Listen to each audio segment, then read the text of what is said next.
don't want to. You don't gotta do it if you don't want to. You don't gotta do it if you don't want to. It's just a suggestion. There you go. Cheers. I can't. So our first episode, we didn't do the clappy claps, and the very first episode. you synced it all with 2. That's So crazy. Very old school technique, clapping to sync audio. Any large, sharp sound that spikes your audio will work. So yes, that's what happened. That knowledge came from years of producing drunk, bad public television. We become geniuses in ways without knowing it. And I learned it from a Google search. I lived it. Google's wrong. Welcome back to the ConverSAYtion podcast. My name is letter K. It's not my real name. It's what people call me. Psych is here, as always. It's going to be a sad day when somebody else is not here, whether you or me. Take care of yourselves. Take care of yourselves. Because in episode 4600, it's a race. See who puts off candy long enough.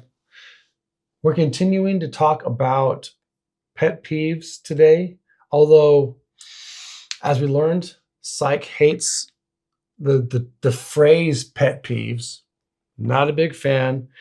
And I got into arguing with him just a little bit about how there's no fundamental difference between a thing and what you call a thing if the thing is the same as the thing as you said. So Perception. Yes, perception is reality. Yes, I could talk all day about that. But just because I call an apple instead of a Gala or a Red Delicious or a Granny Smith doesn't make it less of an apple. But because we're friends, I went out of my way to ask ChatGPT. How far out of your way did you go? I literally haven't left my chair. He went nowhere. Hey, every keystroke is one step closer to carpal tunnel syndrome. Yes. And I did this for Psych because we're such good friends. I asked ChatGPT for alternative phrases for pet peeve. Here's the list. Annoying quirks, daily gripes, irritant inventory. I like that one. That one's pretty good. That's one I like so far. So what are you stocking in your irritant inventory? So glad you asked. Exactly. So if you're a pretentious fuck like Psych, irritant inventory is a really good one. Personal aggravations. No, nothing's going to beat irritant inventory. Trigger points.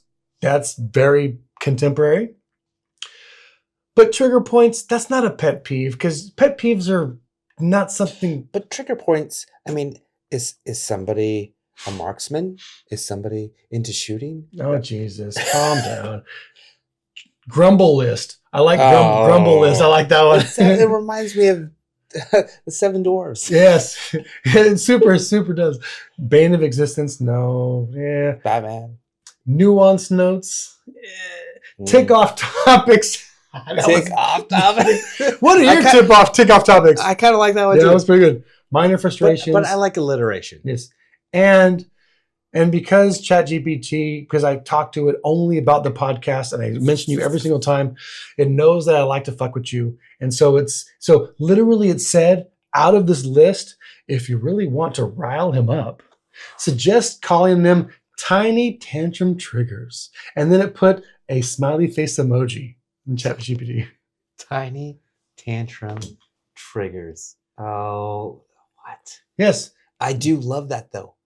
But the fact that it also, me and ChatGPT have a relationship now to where we are now collaborating against you, and it knows it and is put a little emoji in. So Tangent AI Gronk. I just heard of it recently. I might have mentioned something to you. I'm going to try it out. and I do use ChatGPT, Mhm. and we'll compare and contrast, and we'll bring Oh, this back around with, and Gronk. we'll Okay. we'll do like an AI update Okay. That'd be later. kind of fun. Yeah. Yeah. So, hey, have you heard of deep brain stimulation? Is this ChatGPT? No. Leading you This into is a real thing. This is You're messing with me. No. I asked ChatGPT to give me some references, but deep brain stimulation is an area of neurological study. Sounds vaguely familiar, but it also sounds like it's completely made up. No, yeah, right? Because it's super science, and so deep brain stimulation is where they study different sections of the brain Okay. and find out what kind of stimuli triggers different things. Oh, yes. Yes. I'm aware of that. So Yes. maybe it's just a name. Yeah. Like pet peeves. title. I had to call it what you associate more You didn't affectionately. have to, but yeah, Yes. Thank you. So deep brain stimulation it's an area of research. It's largely done and I have a list here. So key areas of DBS are looking to help people with Parkinson's, people with OCD. There are studies that are looking into treatment-resistant depression. Chronic pain is another one, because if you can shut off certain aspects of the brain, because who cares if it's affecting you negatively if it doesn't hurt, Mm-hmm. and other things. But talking about pet peeves and how people like to get worked up. Dude, is your pen fucking broken right now? It is underperforming. Underperforming? I can write better with my greasy pinky. So I've had this out of the rotation for a while. We haven't filmed in a few weeks. Yeah. So what are we saying here? Do we need to stop everything? I either wrote too much or it dried out. So actually, I have a pen right there. I don't know, right there. It's almost out. I had a training, and I took notes, and I pretty much exhausted the ink in that pen. Oh, I can see it's almost. I mean, this is clean. Oh yeah. Oh, no, wait. Oh, there's all kinds of ink. It kind of flows inside it. No, I'm out. I'm out. I'm out. Where are your priorities, man? So DBS, I've got more. Electrical stimulation during neurosurgical procedures, and so a lot of research that goes into this kind of stuff, and tied directly to our topic of pet peeves. I apologize. What I meant to say was keeping irritant inventory. Mm-hmm. Deep brain stimulation. Yeah. So deep brain stimulation. So there have been a few studies where people are hooked up to this DBS stuff and they're stimulating the brain, and they know how to stimulate certain aspects of your like amygdala and your hippocampus or whatever. Yes, they have that dialed in. Yes, and so they can create emotions in you. So like they can stimulate whatever is over here and make you feel happy, make you feel sad, make you feel angry, make you feel horny, all this kind of things. They've got this kind of figured out. And this is where all this research is going for difficult to treat depression and things like that. However, people love being mad. They love it. And there have been more than one study where they gave the person the ability to decide what emotion they want to feel, what section of the brain they want to shock, essentially. And all of those studies, people by and large decided to feel anger the most, mm-hmm. because of the way that they love it. Yeah. This was something we talked about briefly. I forget which topic it was, but several episodes ago, and it was a relatively small study, I think. I was citing Andrew Huberman. It was Huberman, yes. Huberman. That's probably yes. what got me started on this. Yes. And in the study he was referencing, there was only 3 subjects. So it was to the extreme small. Wow. But consistently with the 3 subjects or handful of subjects that they had, anger, frustration, being upset, those were the things that those participants wanted to repeat or revisit time and time again. But outside of that, within our own culture, the people, the squeaky wheel gets the oil, right? So grease, mixing metaphors. All right, there you go.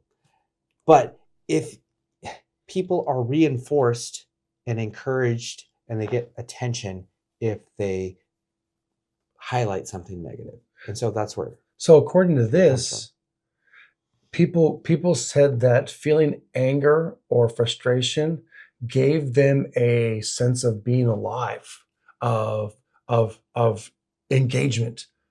And so, well, there's a reason for that, because if you're angry, right? Let's just think about that. If you have pure anger coming out, there has been something that has occurred that's wrong. At least in your mind, yeah.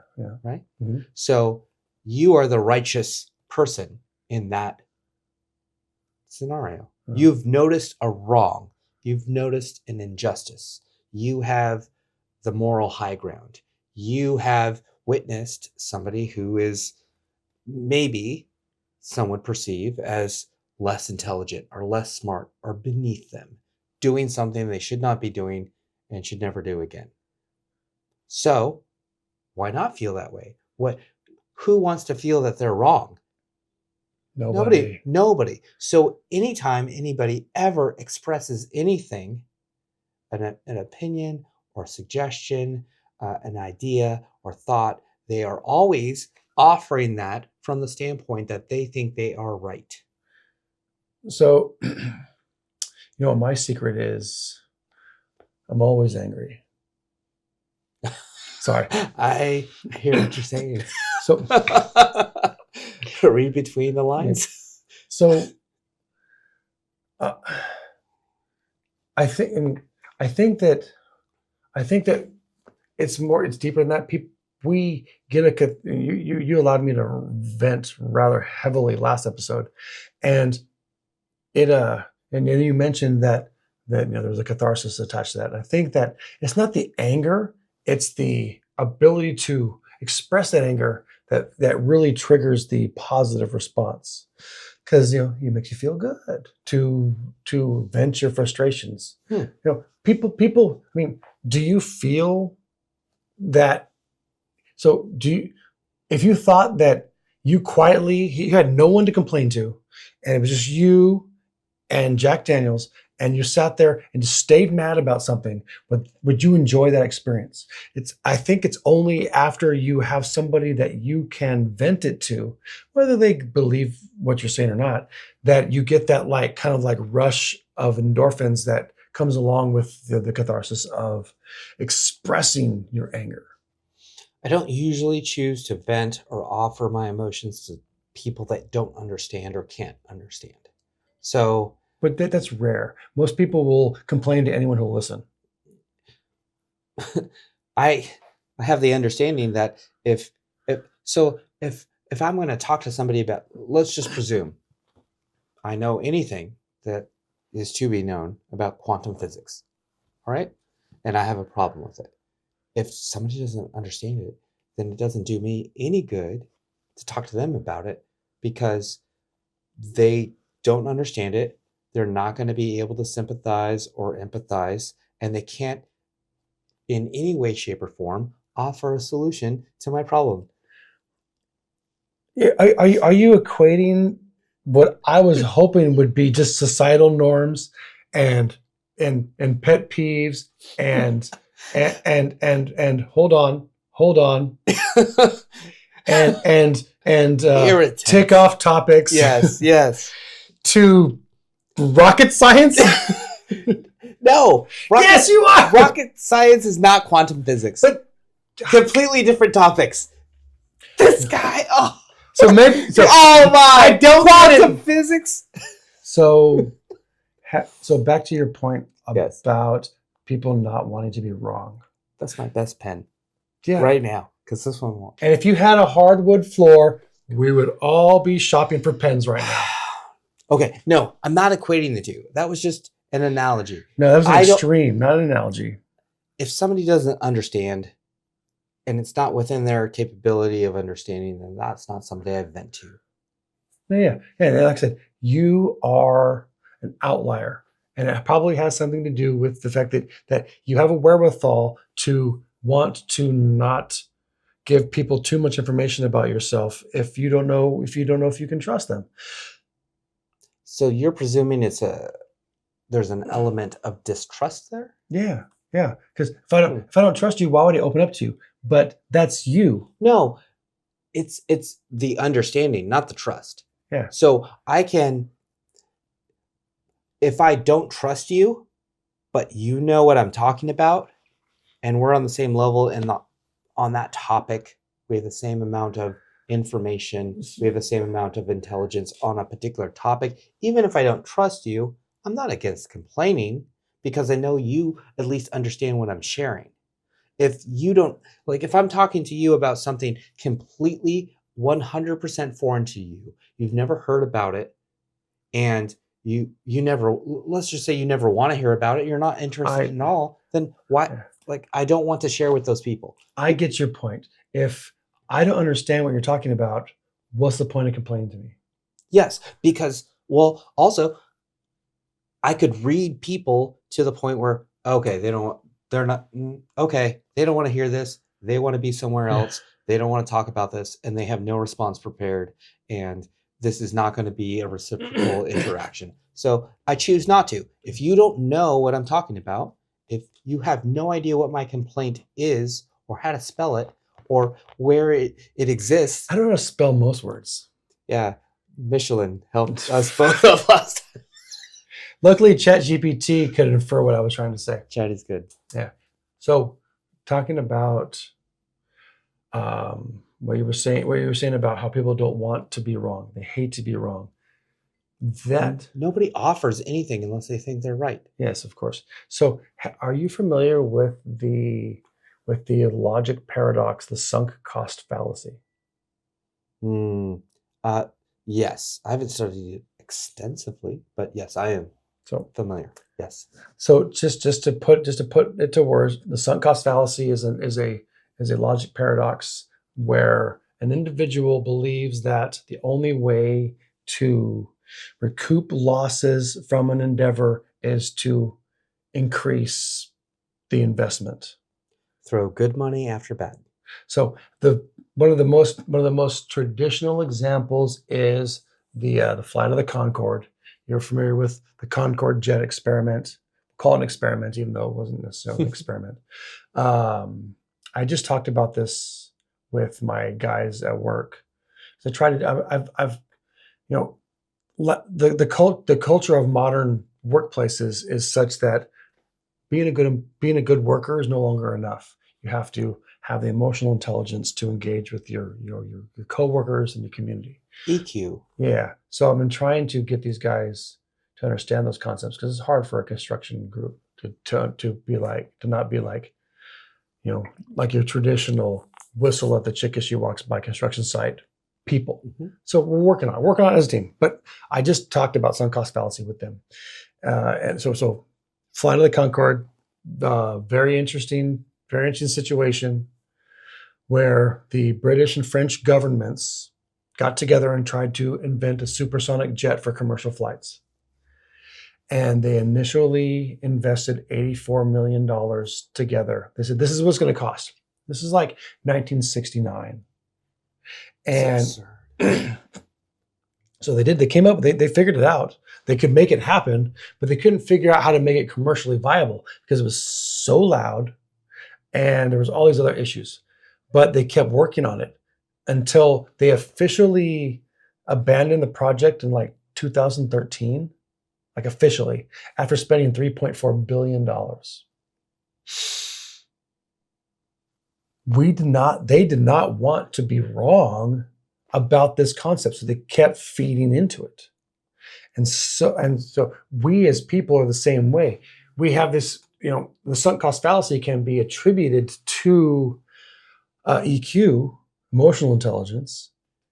We create perceptions rather quickly and early about people. And then we build a reality up around that perception. And over time, it becomes a fact to us. It becomes a thing that we know is true. This guy sucks over here. This guy is amazing. This chick is brilliant. Whatever it is, we create these things rather early. But then time goes on. We never reevaluate those things because we are afraid of being wrong about our initial assessment. And this ties into your concept of pet peeves. You're talking about people that just want confirmation bias. Well, they fall into that confirmation bias. I thought this is what I thought. Let's go search out all the things that fit in with the narrative that I already assessed to be true. Well, I'm talking about. I mean, it's connected. It's related, but that's what perpetuates. Yeah, I'm talking about the human equation, like you and me. So, boss hires you. You come to work with me. The first 2 days on the job, you do some bonehead shit, and I decide you're a bonehead. Mm-hmm. Turns out over the next several years, you were just nervous this couple of days. You're very competent. You know exactly what you're doing. You may actually know things better than me, but I can't learn from you. I can't grow with you. I can't do those things because I've already built up this reality around my first impression of you, which is you're a bonehead. We love being right and we love being mad. So we hold on to negative impressions of others the longest and the hardest because we like being right about the fact that I don't like you. At what point do we tell ourselves, hey, I need to reevaluate my impression of you? And do we have the strength to do that? We do. So I work with so many people and you told me I manage people. You do. And so many people come up to me and try to tell me how I should feel about the people I'm about to receive, which I take it in and then almost immediately dismiss it. That's interesting. And the course of action I take, I meet you. Everything I think about you is solely based on the interactions I have with you and you alone. It has nothing to do with what I heard about you. It has nothing to do with what this manager said, you said when you interviewed. It has nothing to do with your reference that claimed this. It has 100% to do with my interactions with you. And that's it. What do you say? What do you do? And if you say or do something, I note it. And if you don't say or do something, I note that. And then if your behavior changes over time, I note that. That's it. I am happy to be wrong. If I thought you were the most terrible employee, the most incompetent person at our site, I'm happy to be wrong. I want to be wrong later. I want to know that this person can evolve and change over time. So for me, if I'm wrong, like if I thought I was right but it wasn't, I wish I was wrong. And then if I was later proven wrong because this person, had a bad day or they underperformed here, but that wasn't them. If they were more competent and when they got to know people and they warmed up and they got past the honeymoon phase, what have you, great. I'll take it. I'm pretty much an open book to people, which, I kind of built my life on it. If you change, I'll change. Or if you change, I'll change my opinion. If you change, I'll change my perspective. If you do something different, then forgiveness is there, and it's for you. But and I would expect the same thing from, if I do the same, if I change, if I do better, if I do something out of the ordinary, if I'm more consistent or more disciplined over time, I would expect the same. I know many people do not offer that because the first impressions stick forever. They don't because we don't want to be wrong, and our opinions are something that we can control. Mm-hmm. We have 100% control of our own opinions. But if we're reevaluating our opinions and finding that we were wrong, it's mental and emotional chaos. So it takes strength of character, of will. It takes emotional power to have the ability to reevaluate your opinions. And most people are not willing to do that because it's terrifying to them to think, how was I wrong in this? When my opinion is, so every person is a nation state, a dictatorship the size of a human being. And if that government, that internal self-government is suddenly fallible, your whole world comes crumbling down. So yes, very hard for people to do what you were talking about you're doing and constantly reevaluate and assess their relationships. It's like driving. When you're driving, and we talked about driving last episode, whatever you're doing, if you're behind the wheel and you're navigating, not in a Waymo, because can't navigate, and they're not aggressive enough. You need Google. You can do better. And there's no pet peeves. Just take every moment and take every hour and take every day and think about it and reevaluate and then come to a conclusion. How can I do better? Do I need to do better? Was I perfect? Did this happen? Did I get the results I was looking for? Did I get the outcome I was looking for? And then just it doesn't matter. Like, I think here's the biggest thing. People view their ideas as their identity. Yeah. And they're separate. They're not the same. Your ideas right now, your ideas are not you. You just think them. You perceive them. You view them. You thought them. You thought they were right. You thought they were wrong. And as we evolve and as time progresses, you can change your mind. Yeah. Change your mind. You can change your mind. And if you decide an idea you had 10, 20 years ago is not a good idea now, that's fine. You're still a human. You're still a person. You still have value and worth. There's nothing wrong with you. You just change your mind and you know more. And so if you know better, you just do better. Yeah. The only people in this world who are not allowed to change their mind are politicians. And that's not true. We know that. Yeah. I do love that Waymo's lack of aggressiveness is one of your tiny tantrum triggers. That's really good. I love it. But so yes, here's the thing. If tantrum triggers. Tiny tantrum triggers. And so 3 T's, TQ. So here's the best part about giving people the opportunity to change your perception, right? Because you're not just letting them grow, you're letting yourself grow as well. Because by giving people the opportunity to change your perception of them, you are growing yourself. And I think that we don't realize that we can grow in that capacity, because if you believe this and this and this and this about this person and this person and this person, and this is in the world and that in the world, and that's it forever, you are not growing as an individual.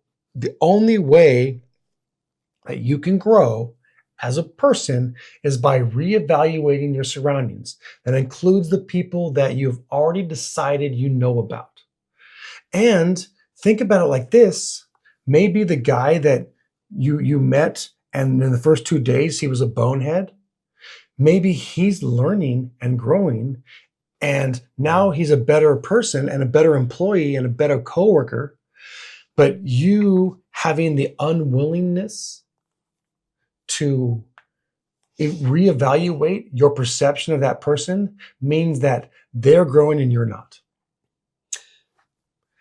Hey, break that down. I gotta pee so bad. But... All right, pause it. No, go ahead. Just go. Oh, break that down. Talk about it. He's left me. I think he did this on purpose. My shit was prolific. Kay did this on purpose. So it's just us right now. And I think he is talking directly to me right now, or at least that's what I'm perceiving, because Kay and I both have a mutual friend. Actually, the better description is a mutual old friend, where somebody that we had some discord with, somebody that we didn't agree with, somebody that bothered us to the point where we didn't find it was healthy to continue. So, with that said, with everything that Kay has just said, this person has come to mind. And I think when I tell him about this later, or when he sees this later, he's going to know precisely what I am talking about. And it's been 4 years going on 5 years since I have spoken to this individual. But within that time, this individual has been reaching out. And I won't get into any details, but if you experienced what I had experienced at the time, it was pretty much untenable. So, knowing that, most of you would probably have written this person off too. But Kay is absolutely right. And during that separation, it is indeed possible that this person has grown and has come to be the person or a person that I would choose to associate with and continue a relationship with or a friendship with. And that's where we're at. So I washed my hands so that when I bring you your tacos later, you won't lose your shit. We might have to read this. Oh, here we go. Yes. So before you left, I thought you were talking so much better directly to me. Yeah, I thought you were talking speaking, because my perception, I was perceiving something, and I don't know if it was deliberate or not. We'll talk about it at tacos, but no, it was meaningful for me. Yeah. And so Good. I think you mentioned something earlier when you talked about growing, developing, and building. And I think those are the people you should include in your life, and you should have in a prominent position. You should spend the most time with those people that challenge, that help you build, develop, and grow. But you don't always get to choose who you spend your time with. This is very relevant. No, you're wrong. With like coworkers. You're wrong. You know, you spend a third of your life with people you didn't necessarily choose. No, you're absolutely wrong. What? So, what? Tell me I'm wrong. Yes, you're fucking wrong. Prove it. Yes. So I am the construction manager of a job, and I decide that you and you are going to go do this task together. Yes. How did you have any say in that decision? So am I the person you're sending? Yes. I work for you. With two schlubs that you hate. So you, the manager, don't like them. No, you don't like them. I don't give a fuck because I just want the work done. Oh, that's easy. I don't have to be there. I can be anywhere else, doing whatever else. It's a choice. So it's a personal decision to wake up every day and to come back. So few people agree with you. The fact that you need to work to live negates the. But you don't have to work there. Okay.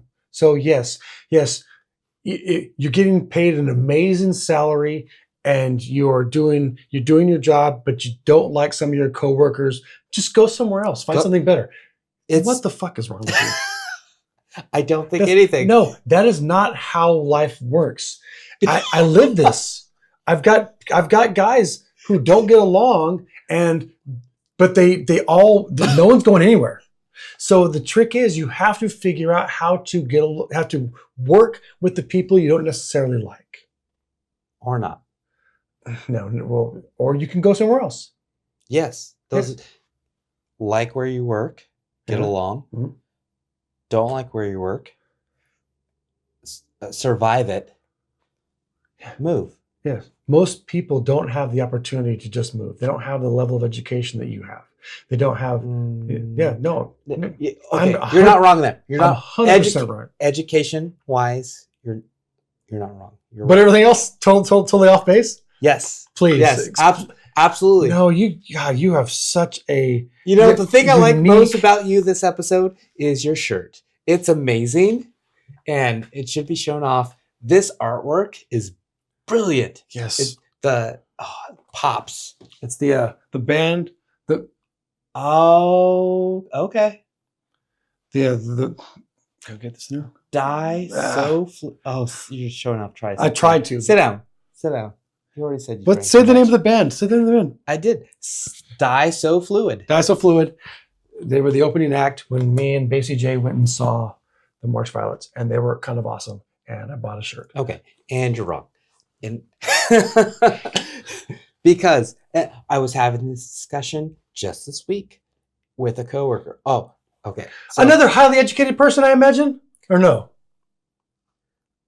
I refrain from answering. So, okay, tell me your story from Mount Olympus, please. I think I have mentioned a story from this individual previous episodes or a few episodes prior. However, be that as it may, they've come up again. We were on the bus together, okay, and they proceeded to share their whole life story, start to present day, and it was just if you find me because so my coworkers have found out that I'm doing this, but they have I do not feel comfortable at this point exposing them to my life here. That's why we spelled it wrong. Good. So I want everyone to learn of us organically. Just if the algorithm or you decide that we should connect, and fine, that's fine. And as Plato would say, if you don't discover us, you will never hear me say this. So it's fucking brilliant. That happened. Okay.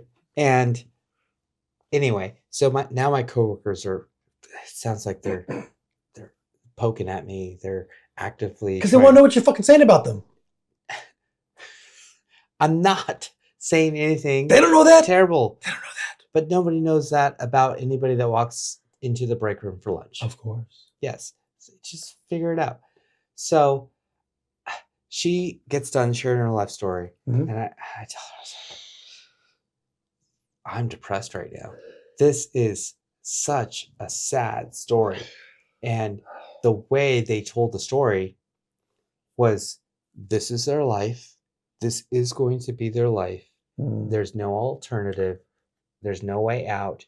And unless things change, their life won't change. The thing is, so many people feel the same. They don't see their own growth potential. Yes. And I understand that. And then I try to offer, there are options that you have power and control. And should you choose to exercise it, you could find something else. It doesn't have to be, right? Especially where we live, right? We struck actually, who was I listening to? A podcast recently. Oh, it was the guy that runs Black Rifle Coffee. Mm-hmm. And he's like, he struck the birthplace lottery. He was born in the United States, right? Mm-hmm. We could have been born anywhere else. He's like, why would I want to squander or waste this opportunity? I could do anything I want, and I could make as much as I want, or not. And it's all of this, everything around is available. He views the United States as a kitchen. Just go in there and make whatever you want. What do you want? Go pick up some ingredients. Go make whatever you want. I know not everyone views that. Nobody does. I know. It's like it's a pie, and everyone gets like almost 400 million people get a slice. And if you have a bigger slice, then I have a smaller slice. No, it's more like life is a dark room and everyone's blind and people are feeling their way around, but you're the only one with a flashlight. That's the reality of the world. Wow, I've never heard that before. Yeah, I just made it up. And so I don't know if I'll think about it. Most people don't see a way out. And so they just resign themselves to where they're at. And they're stuck with the people that they are handed as coworkers, as compatriots, as contemporaries. So with that in mind, the goal is to try and get people to understand that we all have things that we don't necessarily like about each other or about society. We have differences of opinions. It's whether it's politics or baseball teams or what weather we like or where we like to vacation. We have these things where we disagree, and we still have to get along. We still have to work together. We're forced into this by the manager who sent you, and you to go do this. So the trick is to be able to have the strength, the power to tell yourself, I can continue to learn about this person, this other person, instead of saying my first impression is gospel. Yes. I think you said it best in the word learn. Yes. Learn. If somebody's not committed to learning, if they're not committed to lifelong learning, then yes, that will fall by the wayside. Yes. So if you decide that you already know everything there is to know about a person you just met. I've learned it. It's past tense, ed, past tense. Yeah. Done it. Which is why I like the whole notion of creating the first impression and then building a reality around that impression. Because nobody's first impression is inherently accurate. It is a quick blush understanding. We have decided something. And if you don't give yourself the opportunity to allow that impression to evolve, if you put walls of reality around that impression, you are not willing to learn more about that person. And it's good to note that those first impressions do fade with time. They're not... No, they need to. They don't always.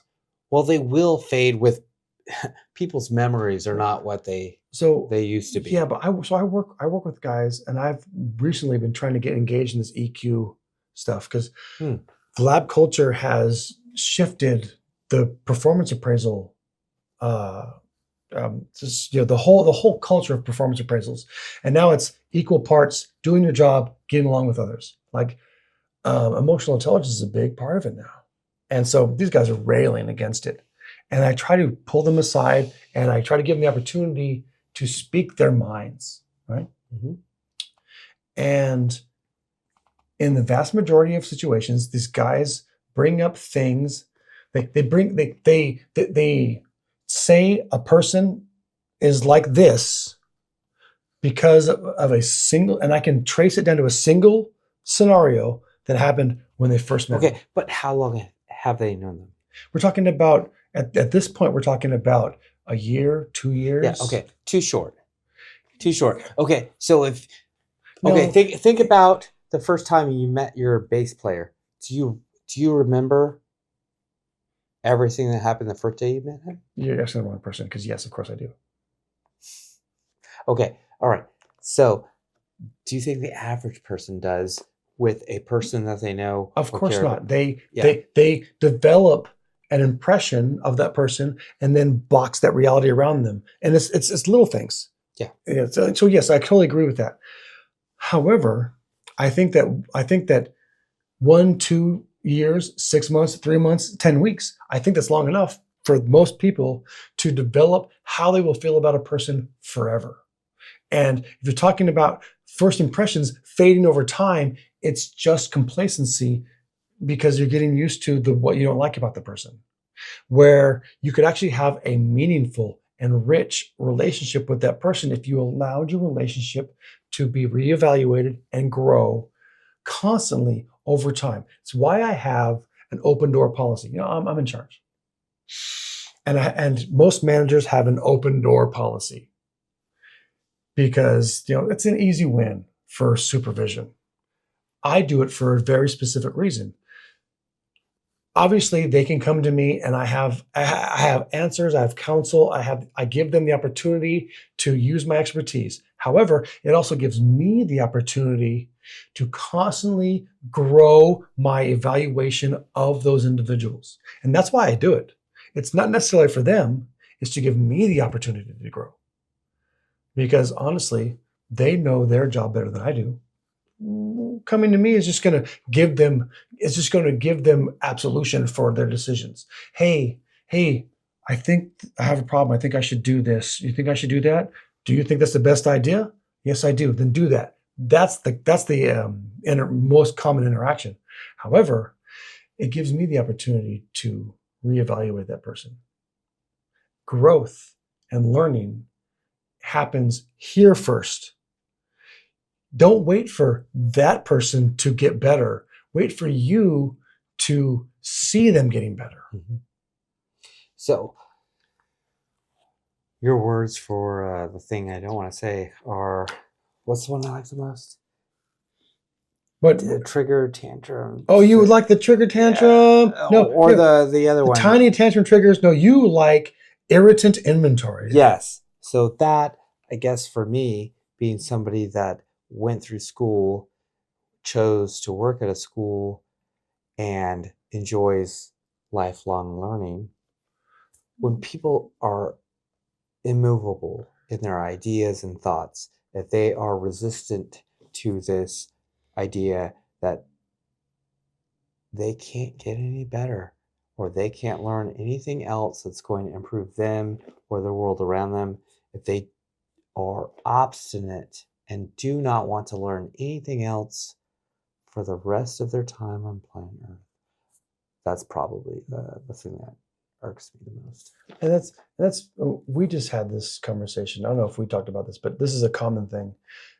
People don't allow themselves to section off a piece of that pie in their mind to allow themselves the opportunity you're talking about to learn and grow, because they think, oh, I can't do anything else because my whole world is this pie and the stress and the kids and the job and everything, and I don't have time to spend the mental energy to grow and to expand. The bandwidth. Yes, I love bandwidth. I love it.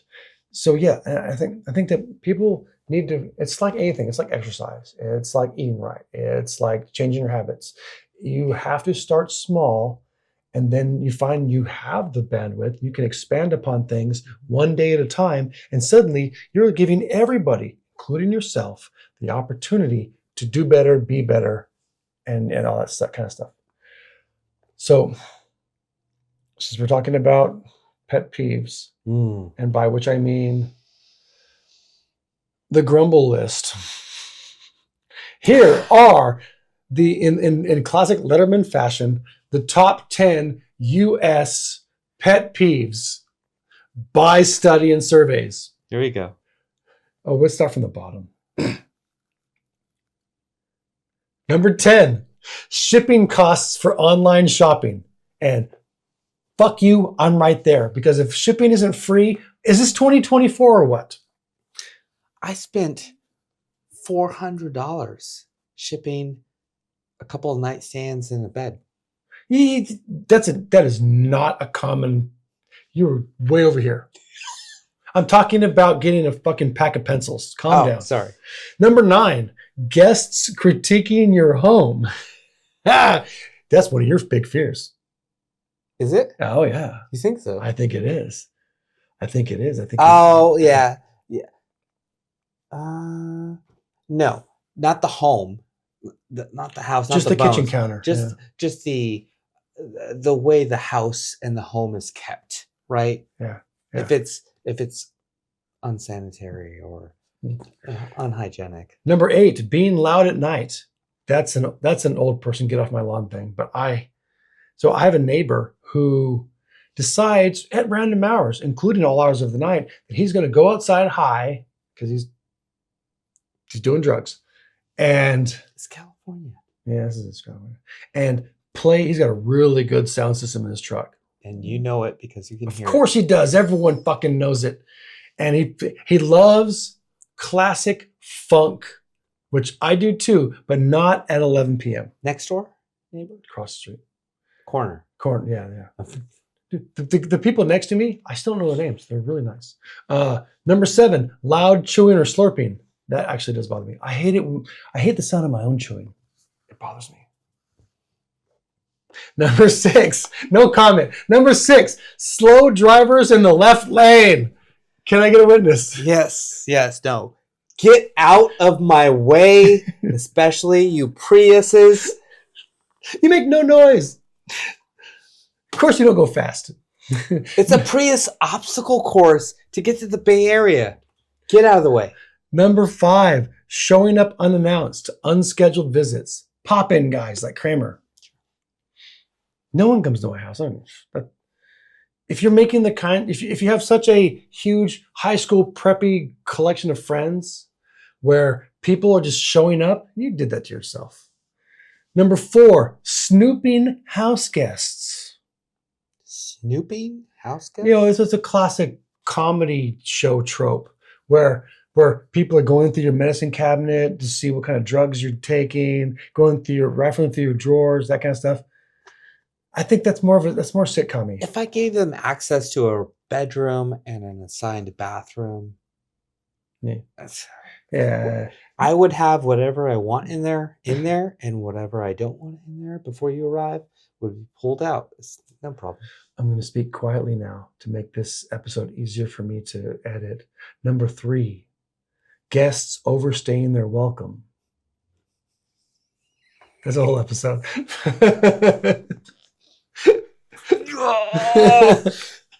I can't. Speak for me. Come on. I can't. There's plenty of time. Speak for me. Come on. Say what you're going to say. So, it's for the audience because you don't listen.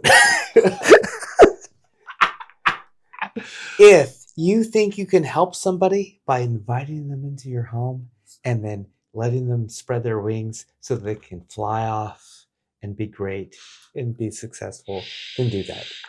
But please know that you have the ability to do that and that they have the ability to fly at some point in the time frame that you expect them to get out of your house. Number 2, excessive bragging.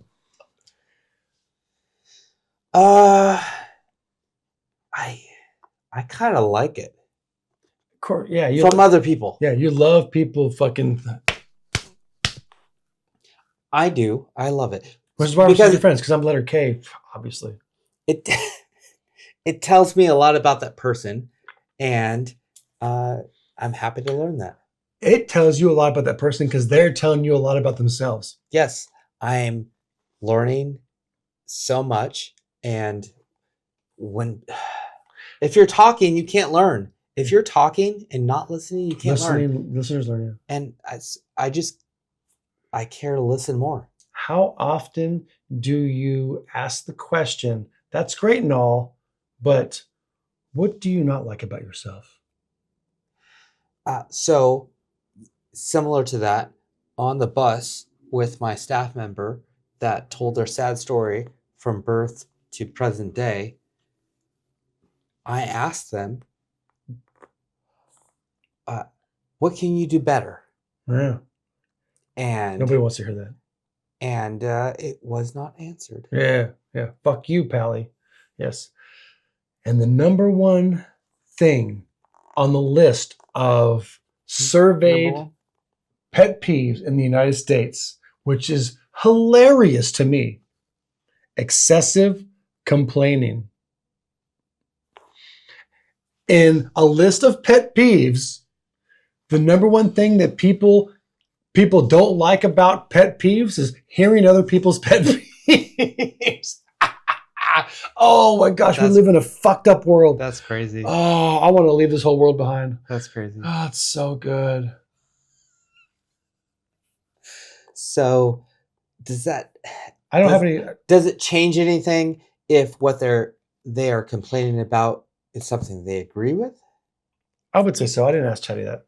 But it's just hilarious how small our complaints are. Our tiny tantrum triggers are. That's a good one. Yeah, it is. The 3 T's. Yeah. So next time on the ConverSAYtion podcast, we are going to ask ChatGPT to select our topic based on whatever's contemporarily popular when we film. Okay. We should also ask... No, not doing... I already made the decision. ChatGPT to maybe include our previous topics to... It doesn't have the intelligence to do that. So it doesn't keep track of data that far back. Not really. Yeah, it's not really high. It would. Yeah. It would base it on the last what? Okay, I think it's fun, and that might give us an opportunity to revisit AI. Just am I? I don't think that that's going to be a popular topic. It's going to be something. Yeah, like, it's going to be fun for us, and I have some AI stuff I've been using. Yeah. So yes, it's not going to be about fucking AI. Calm down. It's going to be about the freaking sexual marketplace value or some stupid shit like that. I can't do this. I'm gonna go. You close this out. Yes. All right. I can do that. And so please like, subscribe. Dude, he is running. Tell your friends. I don't know. Complain about how there aren't enough random podcasts where people are speaking about things that really matter. And tune in next time. Thank you.